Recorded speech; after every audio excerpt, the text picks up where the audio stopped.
going down this Donnie Houston podcast? I am Donnie Houston. Check it out, man. We got a very special guest in the house, man. Listen, young cat been putting it down, man, making a whole lot of noise, man. Big waves, you know what I'm saying? Representing the North Side, you know what I mean? Representing for the Mexicans, you know what I'm saying? Real dope, you know what I'm saying? He got a cool personality. I just told him before we started, just from chopping it up. I said, man, you might one of my new favorite rappers, you know what I'm saying? Bundy, man, what's going down, man? What's up, Brian? Just here chilling, bro. Just vibing. Yeah. What's the deal, man? Shit, I appreciate you coming through, man. Shit, appreciate you having me. I know you've been trying to get this locked in, bro. I just kind of like, I'm very, I just like being private, really, you know. So I don't really like. I don't even know if I'm speaking high enough right now. Nah, you good. I feel like Ricky Bobby. I don't know what to do with my hands. But yeah, bro, it's just chilling. You know, out here just living and shit. Yeah. So what's new with you, man? Shit, bro. Just working on a bunch of new music, working on the albums, just kind of focusing on myself a lot lately. So You say focusing on yourself. What you mean? just just trying to be a better person, bro. I feel like if you don't take certain breaks and time to actually just kind of focus on yourself, you kind of lose yourself in this shit.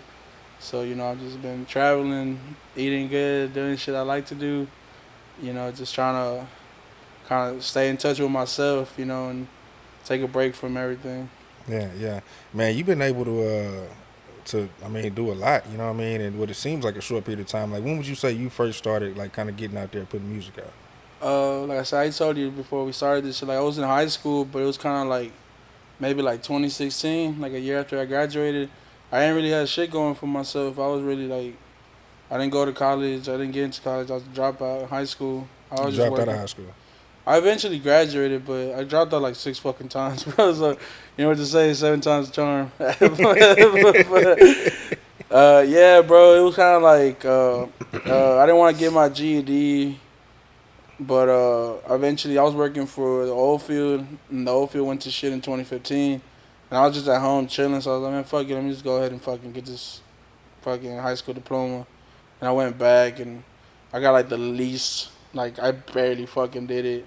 And then after that, I went back to construction, and I was just doing it. And I didn't really feel like I knew like I wanted more, because I've always been very creative, and like my creativity, like I do feel like it's unmatched, my vision. And it was like one of those things where I wasn't fulfilled with myself. Like it seemed like a routine. Every day I'm waking up doing the same shit, going to work, getting home, sleeping, and the same shit. I knew I wanted more, so I kind of just told my bro Vassett, I was like, hey man, we got set the shit a notch. So at one point, like I was making music, going to college full time, and working construction full time. Like I wasn't sleeping for like 4 or 5 years. Damn. But you were into because you're into like trucks and all that stuff, right? Yeah, that's my shit. But you been into that though. Bro, since I was a kid, like my dad would build like old ass Chevys. So we had like the '72 Chevy, and then my brother-in-law really got me into it. He would do like truck shows and shit like that. So I would go with him. Like you'll wake up like at 5 a.m. to sit in line for hours just to get in, and you see all these these trucks, and eventually I started making my own bread. So I started like trying to build my own shit, but it wasn't really working because like I had other bills and other shit that I had to pay off. Like college is fucking expensive, bro. Like that's a fucking scam. Like how am I gonna pay for a class and a book? Like like. And you were paying for yourself, no loans, no none of that. Nah, fuck that. I mean, I was just community college. It wasn't really like taking out the big ass loan. So I was making good enough construction money to like pay myself through college, and then eventually the company I was working for, they were great people. They're like, look, if you bring me all A's like this semester, I'll reimburse you whatever you spent. I was going to school for construction management and civil engineering, so like they kind of saw it as an investment. Like let's push him through school, and he'll stay working with us. Cause I was a project manager for a construction company. I did not expect this interview to go like this. Yeah, a lot of people tell me this shit. Like I just be doing side missions, bro. Like I'm just out here. I've lived like my life's just been everywhere with everything. It's a completely different thing from what you got going on right now. So, okay, so then you transitioned into the rap thing. Yeah, well, basically, like I started like doing music, and it started like popping off. This is why you're a project manager? Well, yeah, I was like going, so I would like party all fucking day, do concerts, then wake up 5 a.m., and go business meetings, pre-bids, do all kinds of shit, job inspections, talk to engineers and shit like that. And it was like it started getting weird when like people started noticing me at these job sites. Like, hey, you're there. I'm like, hey, bro, chill. You know, like they don't Were know you already about. Bo Bundy, or you were I was Bo still? Bundy, yeah. So Bo Bundy started when I started taking it seriously, like maybe like 2015, and then 2016 is when it started like catching on. But like people at the job sites, like most construction sites are predominantly Hispanic people. They're like, you're that fucking guy. I'm like, yo, bro, chill. You know, like they don't know about this life, bro. I feel like Hannah Montana and shit, bro. And eventually, like I was getting to a point where like I had to tell my bosses, like, hey, bro, I'm letting you know, like this is what I do on the weekends, and like just so they wouldn't see it like a surprise. But they were hella supportive, bro. Like they'll give me day off so I can go have a show in Austin. And even like one time they sponsored like all the beer for my like album release party. No shit. I'm hella grateful for them. I genuinely do feel like I wouldn't be able to do it like without their support during those days when I needed it. Damn, bro. Yeah. I didn't expect all this. You know what I'm saying? I didn't know this was gonna be a story, man. This is a trip. Not to say that I thought it was gonna be this or that. I just Yeah, but didn't it's expect just that this was gonna be. No shit, bro. So okay, when does it come to a point where you're like, all right, I gotta walk away from the job? so it was basically like it was working. I was making good money. I dropped that Uno code with Chingo, and it did some noise, and I was getting booked faster and more shows. You still had the job with the Chingo Bling record? Huh? You were still working with the Chingo Bling record? Yeah. So it's like I dropped the Chingo Bling. Well, the thing about it is that like even like now, I feel like I can still kind of go work construction, cause it's like Monday through Wednesdays. I don't really get busy till like Thursday, Friday, Saturday, Sunday. So like those first 3 days, bro, I'm literally just bullshitting.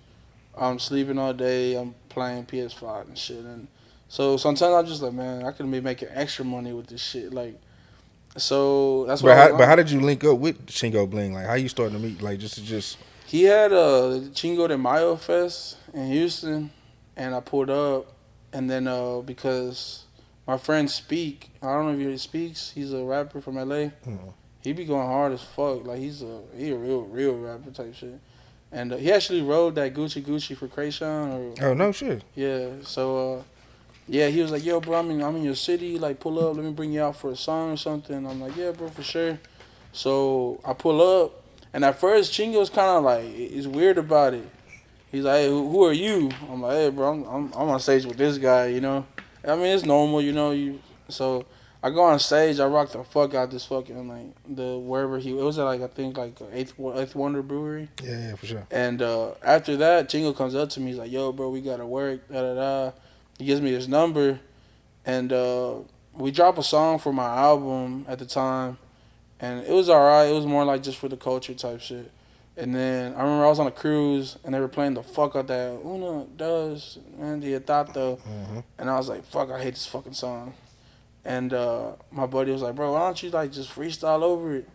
And I was like, fuck that. He was like, come on. He put on the instrumental like while we're on the fucking boat, and I freestyled the whole song.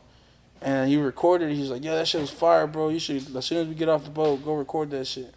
So I was like, all right. So we get home. Like 2 days later, I go to the studio, and I record it, and I sent it to Chingo. I'm like, hey, bro, what do you think about this? You know? And he's like, yo, call me right now, bro. Like, and I call him. He's like, book an extra hour, book an extra 2. Like, I'm on my way. Like, I need to get on this. I'm all right, bet. So he pulls up. We record the whole thing. Send it to my video guy. He calls me. He's like, bro, we got to shoot the video for this. So I was like, all right, bet. So I didn't know where the fuck to shoot it at. So I hit up my homeboy down the street at 16 Wheels and Tires. And I'm like, yo, we got to shoot a video. Bring all the fucking trucks and this and that. And we shot the video in like a fucking hour. So y'all did all this in the same day? Nah, it was like maybe like a week process. I'm just skipping it. Yeah. But it was like in a week. And yeah, so we dropped the video as soon as it's fucking done. And boom, it has like a fucking million views like right away. And I'm like, oh shit, you know. And Was it your first like going into that space? Yeah, Of like I think like the most I had hit was maybe like 250,000, maybe like 300,000, and then so it hit the million. I was like, oh shit, you know.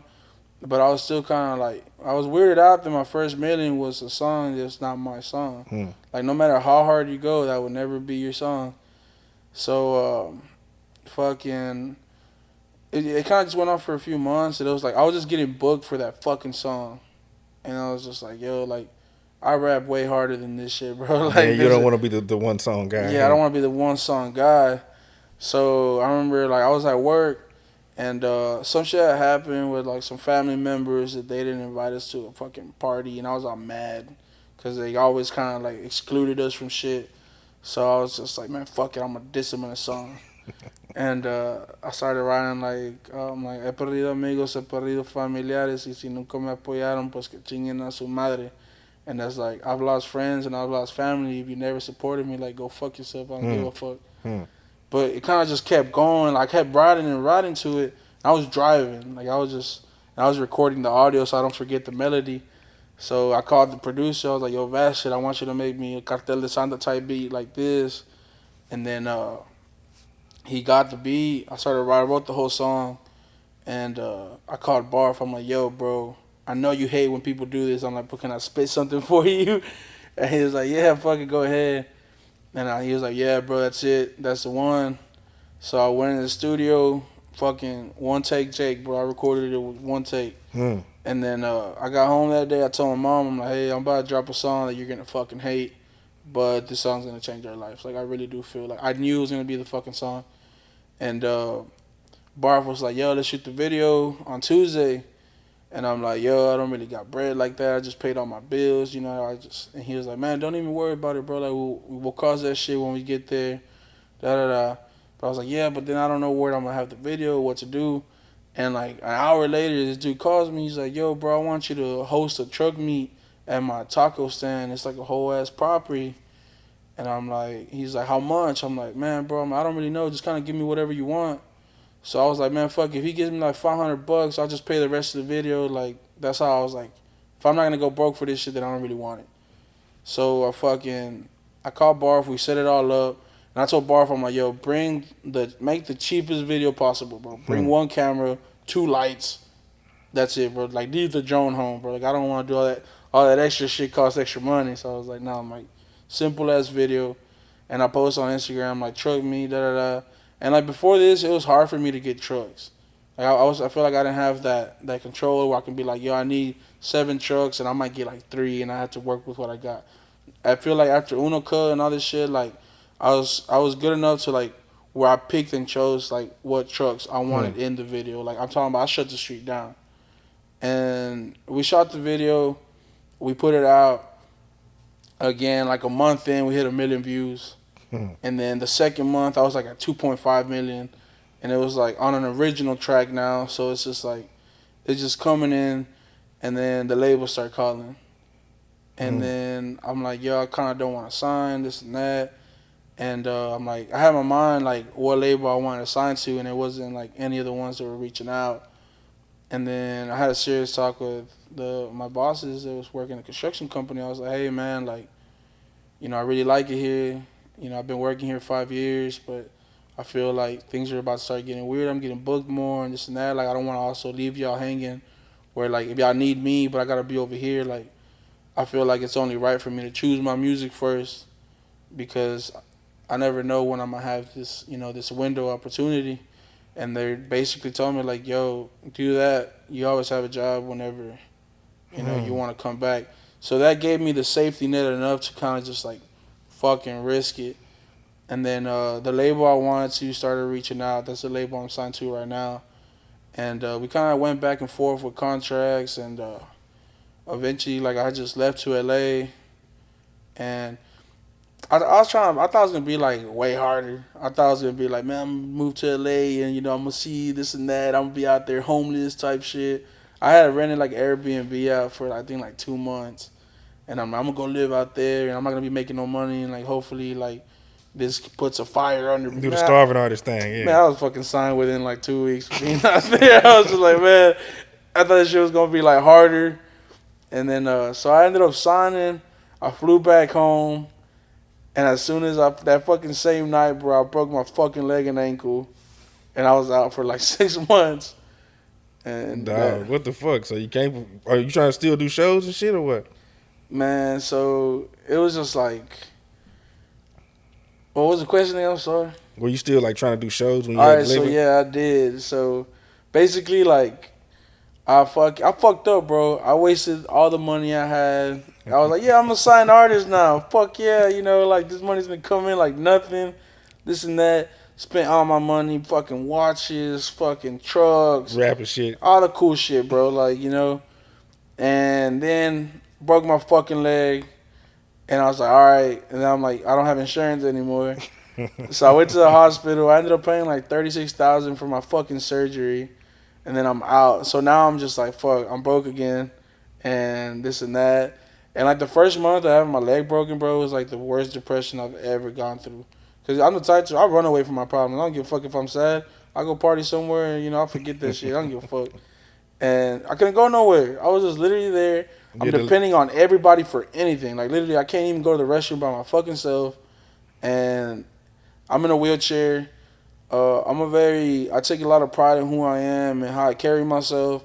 So me being in a wheelchair, I always felt like people were just actually looking down on you. Like you literally see people looking down on you. So it did a thing to my self-esteem. And then, so I was broke, fucking depressed. With a new deal. And then like, it felt like I couldn't do anything. Like the tour had started that I was supposed to be on. I wasn't on it.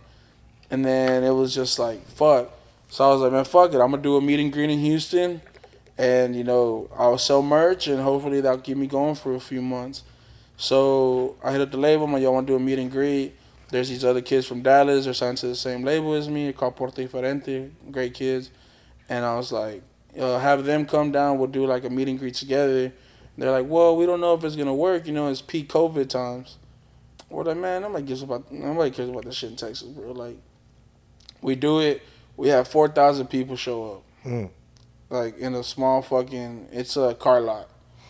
And it's like, people standing in the sun for like hours. Is this your first time getting to see like, oh shit? Yeah, I'm like, fuck, this is real. Like, this isn't just in my head, bro. Like, if fucking 4,000 people showed up, I think I made like $15,000 off merch that day, and that's when I was just selling merch for like $20. Like I wasn't really trying to like tax or anything. So after the label saw that, they're like, "Yo, this kid even in a fucking wheelchair still got it," So they added me to the Texas tour, like the Texas tour they did, and I'm in a fucking wheelchair, and so we did Midland. That was cool. We ended up going to Dallas, and then I remember I get to the venue. And I'm thinking, they're like, yeah, it's handicap accessible, da da da. It's handicap accessible to get into the venue, not on fucking stage. Now I remember I get to the stage and there's a small staircase, like maybe like 10 steps. And I haven't stepped on my leg at all. Like it's probably been like, the doctor had said it was gonna be 2 years. I'm barely on like month 5. God damn. And I'm there and I call my mom. I'm like, hey, I'm real scared. Like, I think I'm gonna just go back home. Like, I don't think, I'm crying. And she was like, man, mijo, she's like, if God didn't want you to be there, he wouldn't even let you get out the house. If he didn't feel that you needed to be there at that very moment, he would have broke the truck down. Something would have happened to stop you from getting there. He's like, but he wants you there. He's like, step with faith. I'm like, all right. So I had faith, but I was still kind of scared. So I got the biggest bodyguard they had. I was like, hey, look, bro. I'm like, stand behind me. As soon as you feel like I'm falling, you hear me scream, pick me up and put me back in my chair and roll me out. Like, I'm not about to make a fool out of myself. It's a sold out venue, bro. It's fucking. So I'm there and I'm like shaking. I'm at the stairs and I'm just like, God. I was like, man, you know what? Fuck it. And I took that first step. I didn't feel shit. I ran up them steps. I got to the stage before my wheelchair did. Like, they were pushing my wheelchair up somewhere else. And then they started playing my music and they're like, Texas is on Bundy. And like, I heard the crowd like go crazy. I'm like, I got him. At first I was like, man, like, what if they don't fuck with me? What if they don't like me? And this and that. As soon as I heard them just fucking like go at it, I'm like, I got him. There's nothing I can do here besides like cuss them out or do some weird shit. I'm like, to stop them from not liking me. So I go on stage, I hit it, and then the last song comes on, which is a song I got signed for, and people fucking flashes everywhere. Like I just see like this shit like flooded, and I'm like, you know what? Fuck it, and I stand up, and I'm holding on to barf, and I'm singing and trying to like walk while I'm performing, and I did that in Houston. I did that in Austin. But as soon as Austin show was done, I came home. Dude, my leg looked like a fucking tree trunk. It was Hmm. swollen like never before. I went to the doctor. I'm like, hey, my shit's swollen. It's not going down. He's like, you been walking on it? I'm like, nah, dude, fuck no. I would never do that.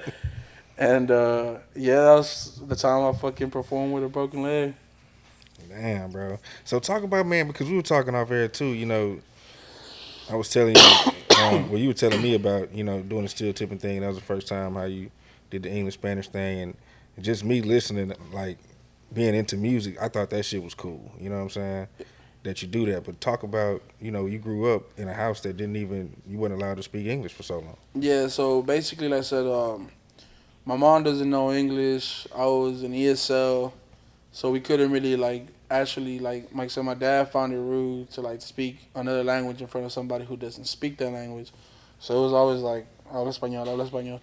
And in school, I was in ESL my whole life, so it's like it was really like it wasn't like it was hard. I was just being hard headed. I didn't really care to learn the language, and it wasn't until I got to middle school that it was just like they put me in with like kids that spoke Spanish, like they were from the motherland, like they were out there, and their Spanish is different than my Spanish. Like that's what everybody talks about. Like, oh, I'm a no sabo kid. That's an insult to people who speak choppy Spanish, but it's just because there's people out there who speak it well. Hmm. Like that's like the actual way to speak it.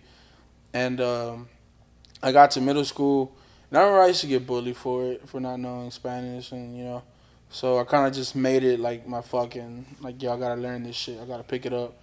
And at the time, I would listen to a lot of SPM. I would listen to a lot of Lil Wayne, and I would watch wrestling. So I would just I would know that kind of fucking like I know the moves in English.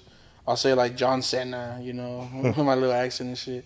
But yeah, so I got really into it in about seventh grade.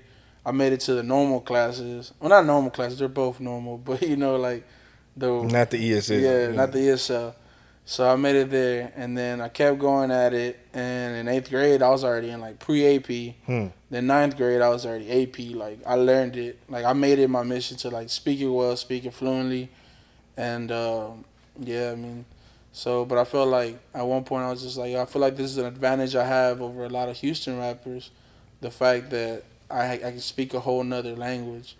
So I That's started, that's also damn near as dominant as English here. yeah, which is like Texas is very diverse, but Hispanics are like the major population here. So I'm like, if I can find a way to like to make it sound good to where it's not corny or anything, because I did grow up a lot on Mexican rap music, and you have like Chona Raza, Hijos de Barrio. You have like, well, I got really into like Cartel de Santa when I was like maybe like seventh grade. See, I never heard of these artists. I just know about like SPM and you know what I'm saying, Yeah, that whole type of that's shit. been like goat. But That's these the go to you. that's a go Yeah, to me, bro. yeah. Like, and I've talked to him. He's I talked to him too. a Yeah. great person, dude. Like, but like these other rappers, they're like from the motherland. Like they're from over there, and it's just like straight up like So it's straight Spanish. straight Spanish, yeah. But it was just like all this music still has that little bit of corniness to me, which is a production. I feel like a lot of Hispanics would sound so much better if they had better production. But you work with what you have, and you work with they don't really have the not saying they don't have the resources, but it's just kind of like they have their ideal sound and they don't feel like changing it because it's worked, and shout out them. But I'm like, maybe if I can get this style and put like some Houston in it and this and that. So I started taking like things from here and things from there, and basically to make my sound, which is like you can't pinpoint who I sound like because it's a little bit over here, a little bit of that, a little bit over here, and it's like I feel like everything else like was just stepping stones for me to get to like the sound that I have.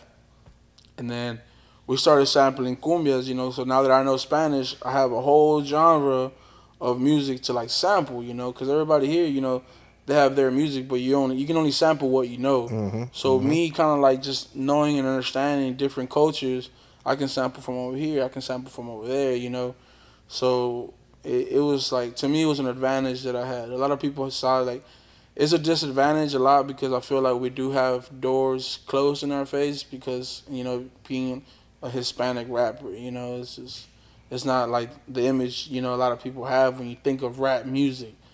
So to me it was like that was my disadvantage. But creativity wise, like I have so much to like that I can sample from over here, like over there, like you can sample the Temptations or los Terriculas. Like you can just have all kinds of shit. You have Etta James, and you have like fucking Alejandra Guzman, and you have so much to pick from. Hmm. And I feel like creatively, like to me, that's the best part of like doing this shit, like as a Hispanic. Yeah, nah, Like, that's we were talking. I was telling you, I was like, man, I think this boy knows something because you had redid the Suicidal Thoughts to Biggie. You know what I'm saying? And you was telling me like they used to call you New York. You know what I yeah, mean? that used to be my password for a long time.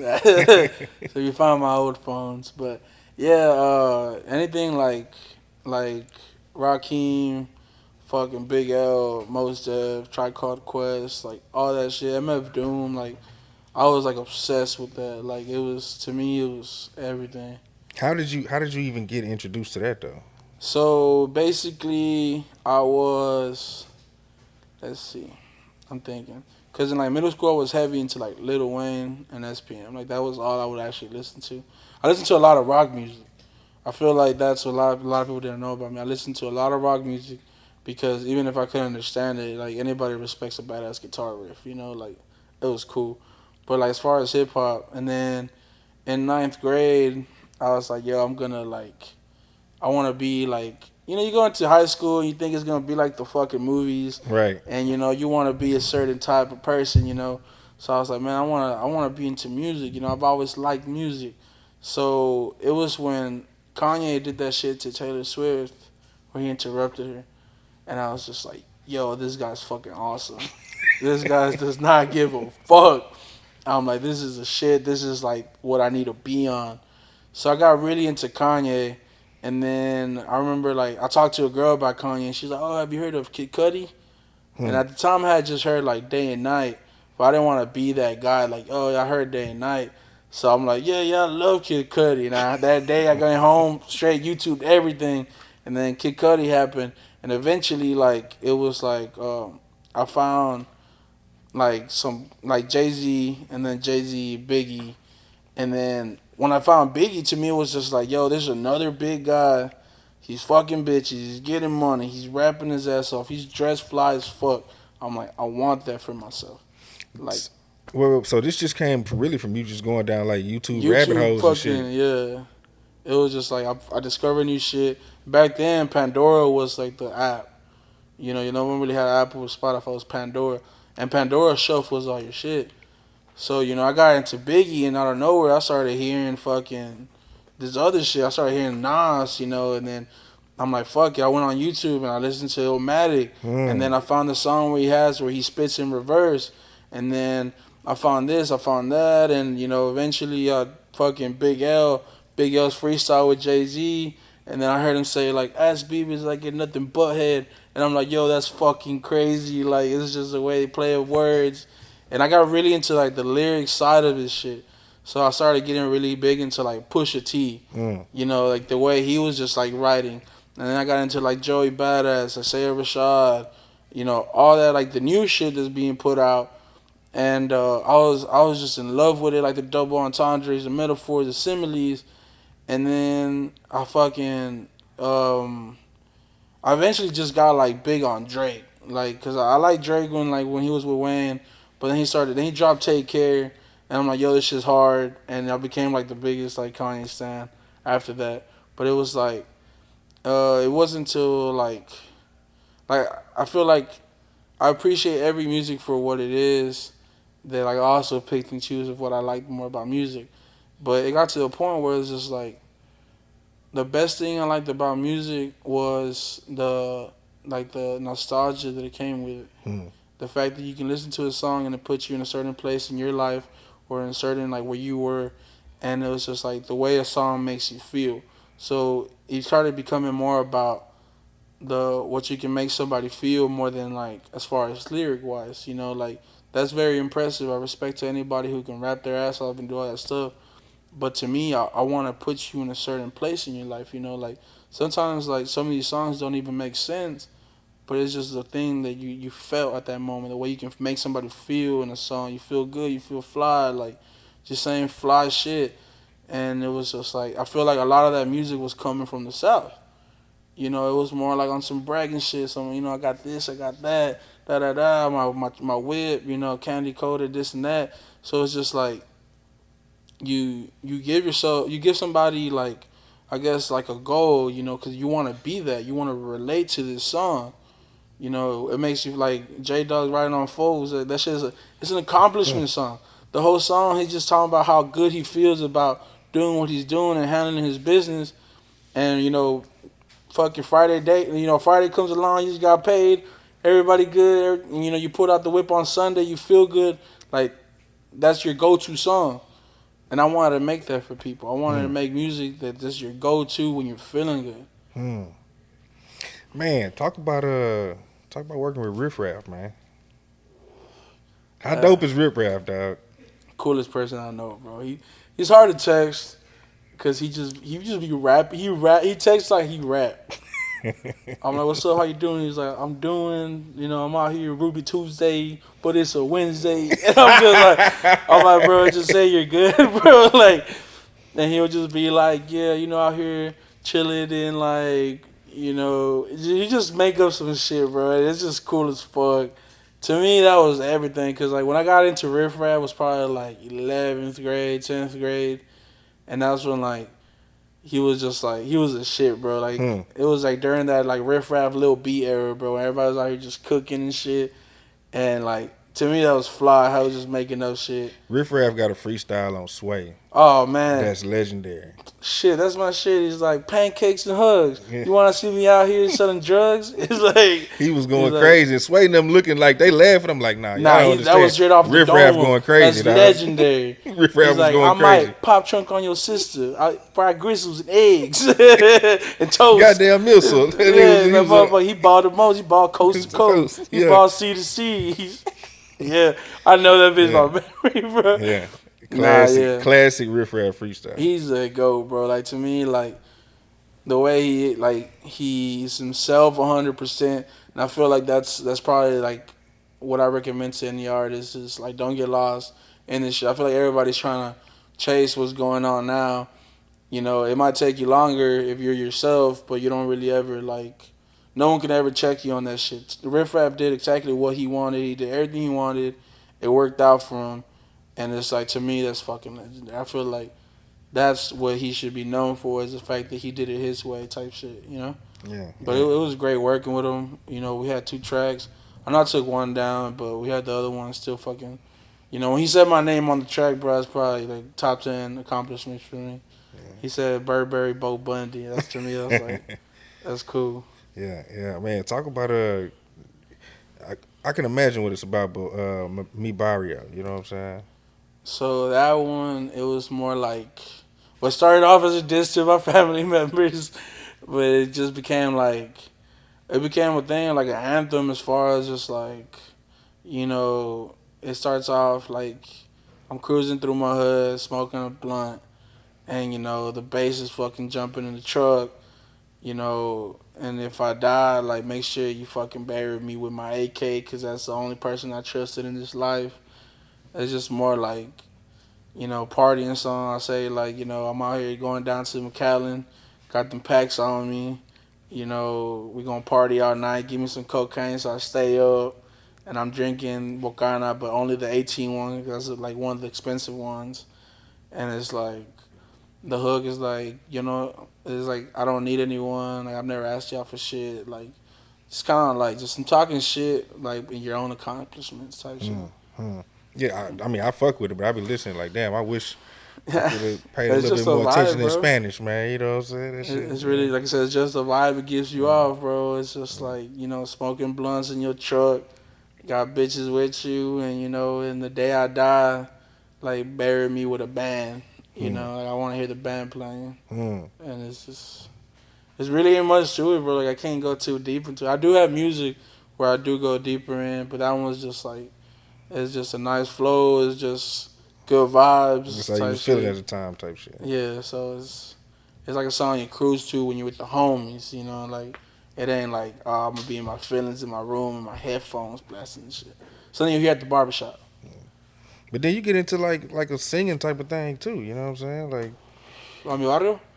No, not on the Oh, Barrio. I'm just saying, just in general, like your whole style. You know what I'm saying? It's not all just raps and shit. hold on, this pen hit back.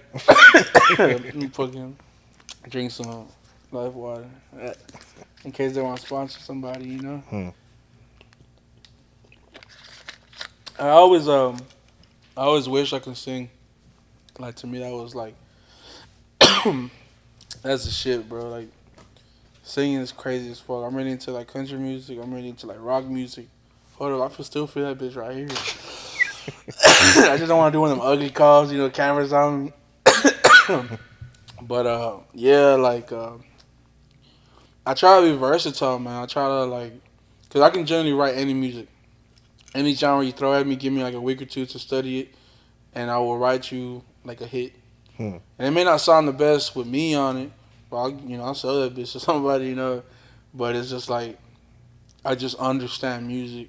I understand what the people want. Like it might be a generic ass song, but it's like sometimes that's what people want. You know, people want the generic song. But like I said, if I fall in love with a genre that I want to be a part in, like I would do, I would try to like get into it and know about it because I feel like you can't try to get into something without knowing its background, without knowing like who to pay homage to on certain shit and just shit like that. So I have some songs. What fuck shit? Like, quit these hoes. But what song do you hear me sing on? Man, I can't even remember. Is it Spanish It song? was a Spanish song. All right, so that's Yeah. probably Vida Lujosa. That's basically the genre that I'm in. Like that's the Spanish, like the corrido. So I was like, yo, I can do this too, cause my music is just a corrido but on a rap beat. I'm like, fuck, let me get some live instruments in the When you say motherfucker. corrido, like what is Corrido, it's a story. That's all it is. It's just like folklore. I guess that's the term to it. But it's just like a song about something. Like it used to just be made like corridos were made for like drug dealers, gun runners, and like people like brave men who died and shit. And then it kind of just started like in 2015. They started making like corridos for like weed and shit. And like it started like all about smoking weed in my truck. And then it got 2018. It started getting more like flashy corridos. Like like oh I came up from the bottom and red bottoms. Like it's still about somebody, but it's more like it's not really like they don't really do shit. Hmm. All they did was just become successful, and so it became that. So I was just like, fuck it, like let me write a corrido by my fucking self, and that's Villa Lujosa. And I'm like, in the first line, I say, dicen que ha cambiado desde que estoy adelante. Like everybody, like, um, I'm like, I say everybody said I've changed since I came up, but I basically translated a Jay Z quote. Cause Jay Z says that he's like everybody said you changed like I worked this hard to stay Say the the same. same. So me dicen que ha cambiado desde que estoy adelante. Como trabajé like no trabajé tanto but like to be in the same place that I was at. And so I kind of just like made the whole song, and they fucking liked it. Personally, I don't like the fucking song because I Hmm. can't sing. Like it's a really good written song, but it's just like I put autotune on it, and then everybody asked me to perform it live, and I'm like, yeah, I can't. I'm sorry, pick another song. So yeah, but like today I dropped a fucking rock song, Hmm. and that's so cool to me. I love it. Is That's, that so? You don't have any intention on staying like one place. You kind of just want to do whatever you feel. I want to be one of the most versatile artists to come out of Texas. Hmm. Like I want to be able like to, especially when it's music I like. Like I do like I have country songs coming up. The song I dropped today is like a country pop song, like not pop song, country punk rock, and that's kind of like the red dirt sound that's going on right now in like Texas country music. So I did it with my friend Giovanni, but it's more like this next album I'm doing is called The Lone Star. It's a double-sided album. It's a Texas-based album with only Texas artists in it. So it's made for Texas by Texas, Hmm. So it's gonna like the first side of the album is gonna be 12 tracks of like my Spanish rap, corridos, and cumbias, like the shit the people that support me, like that's my fan base. That's for them. The second one's more for me. It's more like it got to a point where I wasn't feeling creatively content with myself. Like I wanted more. Like I wanted to like this shit's easy to me, and I wanted to like actually like make it harder on me to like write something different and be out of my comfort zone. Because if you're not in your comfort zone, you're not growing. So I felt myself just like just basically like I was just getting through this fucking genre, and it goes good. The money's good and everything, but it's just like I'm not challenging myself like to be a better artist to like try to become like something else. So I started kind of like I'm like, all right, I really like country music. I like rock music. Let me try to do this and that. And my friend Giovanni's like, fuck yeah, bro, let's Yeah. do this song together. And I fucking did it. And it's like me singing a rock song in Spanish. And I performed it at like sold out shows all over Texas, and they loved it. So today we finally put it out, and it's just I just want to be like, to me, like, I know it sounds pretty shitty, but I want to be content. Like, I want to make myself happy. Like, I'm making music for me right now. And I feel like when I was constantly trying to make music for other people, I wasn't content with it myself. And I feel like that's where I feel like I got lost. Hmm. Like, I was just trying to make music that will sell to these kids. And I feel like a lot of artists are doing that right now, and the music scene's fucking saturated. I feel like everyone's trying to chase like what's going on right now. No one's dropping like good music. Like, it's been a while since I've heard like a good fucking song.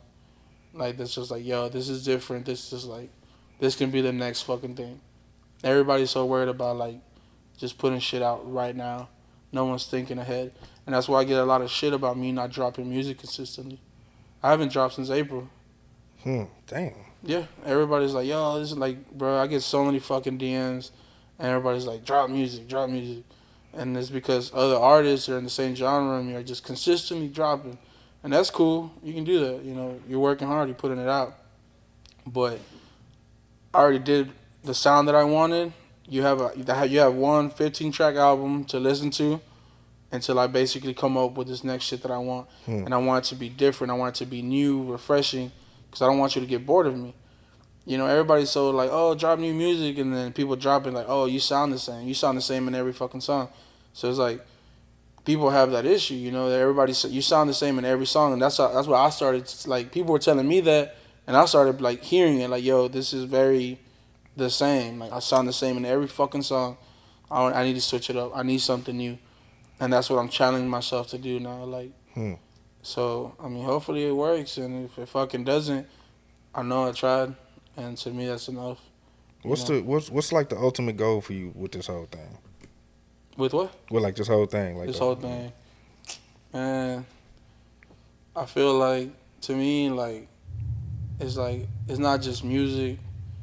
It's like that's why like music is very important to me. I love like what I'm doing right now, but this isn't like this is just a piece of what I have like my whole plan. Like it's a lot of people tell me like, oh, I do have like I said, for me taking a whole year off, I have people in my message talking about like you fell off, you did this and that. But I genuinely feel like I can't fall off because I can't stop creating. Like I may take a year off of music, but like lately I've been getting really into like design, like graphic designing. I've been making clothes. I've been making this and that. Like I want to get into fashion. I want to do this and that. And then, I'm directing. I want to get into film. I want to make fucking movies. I want to write books. I want to like. There's so much shit I want to fucking do, and I genuinely feel like I cannot fall off.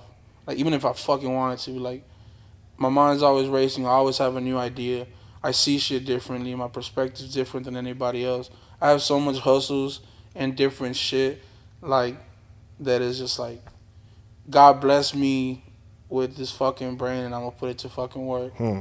And it's like at the end of the day, like I just want to represent my community because I have so much love for my like the north side of Houston. There's so much talent there. There's so much like people that like the businesses there, like people that come up with shit, like it's beautiful to me, and and I want to shine a light because we never really like besides what like Slim Thug was from the north side, we don't really have anybody like that was just like that to us.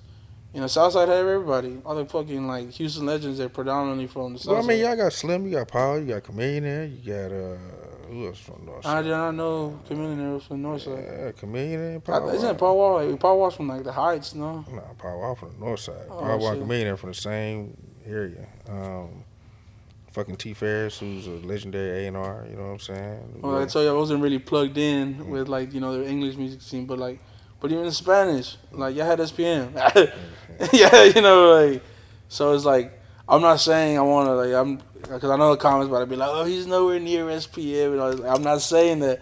I'm just saying like I want to be a symbol. You want to do for the North Side what What SPM SPM did did to for the South. South, I want to do it for the North Side. Like, I want to be that guy. I want to be like, and even like just not the North Side, on the bigger picture, I want to be like put on for my heritage. Like because it's like we have a lot of like like Spanish hip hop artists. Like I don't know, like we have maybe like a handful that are like actually like up there.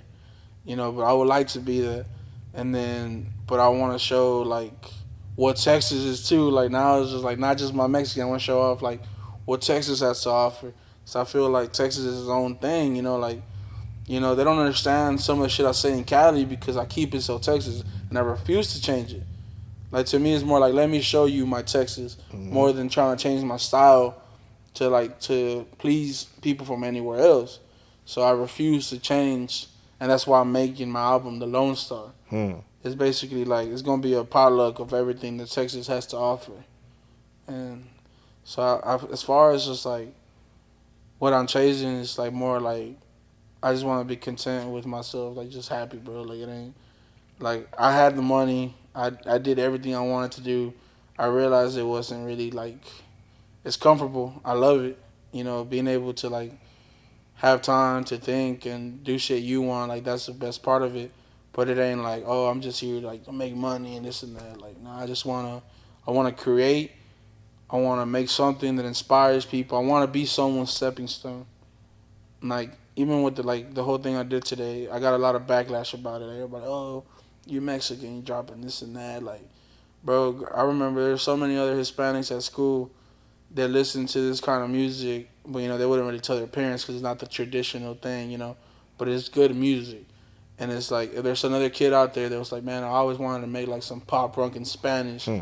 Like I'm willing to take the backlash for that shit, so that kid can one day be like, yo, well, he fucking did it. I mean, like, do it for them. So I want to inspire people. I want to show people in my community that like you can make it out, bro. So I went to regular at schools. I went to Sam Houston High School, which is like it used to be a bad school. I don't know if it's still, but at the time I was in, like it was like that's where you went to like fail type shit.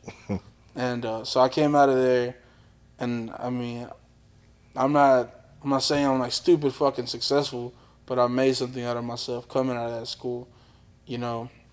So I want to show kids that like you can do this shit with like hard work and dedication. Like this shit's fucking possible, bro. I went and signed to one of the biggest labels in the fucking world, and I'm a Northside kid, bro. Hmm. I used to flip a fucking snow cone sign on Little York and Audie Westfield. Hmm. Like, I worked at the Jack in the Box right there across the street from fucking where I used to hold the sign. I went from Jack in the Box to holding a sign, bro. Like there's nothing special about me. Like I genuinely feel like I just wanted it, and I wanted it more than everybody, and it worked out for me. That's what it is, man. Hell yeah, I fuck with you, dog. Fuck with you too, dog. Man, for There you go, real. hit it back. Man, okay, so we gotta do this because I can talk like this with you before we get up out of here. Yeah. Top 5 all time. All time? Yeah. What genre? I just told you I switched Yeah, genre. all right, we'll do rap. Top 5 rap. Kanye. Biggie. Drake. SPM. This last one's kind of. I want to say Scarface. Power Song. I don't know, man. It's hard. It's top 5, baby. Not because I still have Riff Raff in there too. The thing about me is more about like influence. Like it's kind of I don't know if you're telling me like influence or just like MC or Whoever you would say is your top 5. Like this is my 5. It's not a right or wrong answer. It's just like if I had to pick 5, this is my 5. I'm picking Kanye, Biggie, Drake, SPM. I need one more. I had one spot, bro. I want to say myself, but I feel like that's such an asshole thing to say. But I'm gonna give it to. Fuck, bro. This is hard. ASAP Rocky. Fuck it. That came out of nowhere, but yeah. Damn, I was just Damn. talking about that the other day. ASAP. If ASAP was consistent with it, he would be up there, bro. I feel like fashion wise, rap wise, everything. I love that he asked for like the blessing with Bun to be able to say the whole trill shit. He had the blessing from Mos Def to say he was pretty Flacco. You know, like he paid his fucking dues. He paid his respects. We had to. The way he raps, the way he dresses, his visuals are fucking crazy. You know, so I'm gonna give it to him. Like, Okay, that's a bit. fuck, I feel like I said a shitty 5. I feel like I just didn't expect it. I mean, ASAP Rocky that was a wild card. I feel like he doesn't get the flowers he deserves, bro. I feel like, and it's because he's just very inconsistent. But I feel like he's on the same shit that I am. Like, he's very content with who he is and like what he did. He dropped the Testing album. That was more like on some different shit, you know. But like the fact that like he influenced like a lot of the game, and it's just, you know, shout out him, ASAP Mob, ASAP Yams, you know, the whole thing. Sure. So yeah, fuck yeah, I'm gonna die on that. I'm gonna die on that hill, man. Yeah. Nah. Already. Well, listen, man, I appreciate you coming through. You know what I'm saying? It's the Donnie Houston podcast, man. Bo Bundy. Listen, man, y'all follow him. Check out everything he doing. You know what I'm saying? You ain't got no choice but to fuck with what he doing. He just told you where he coming from. He coming from a real place. You know what I'm saying? So, hey, man, support him. I'm fucking with him. Hey, man, it's the Donnie Houston podcast. Bo Bundy, we up out of here. Oh, yeah. Donnie Houston.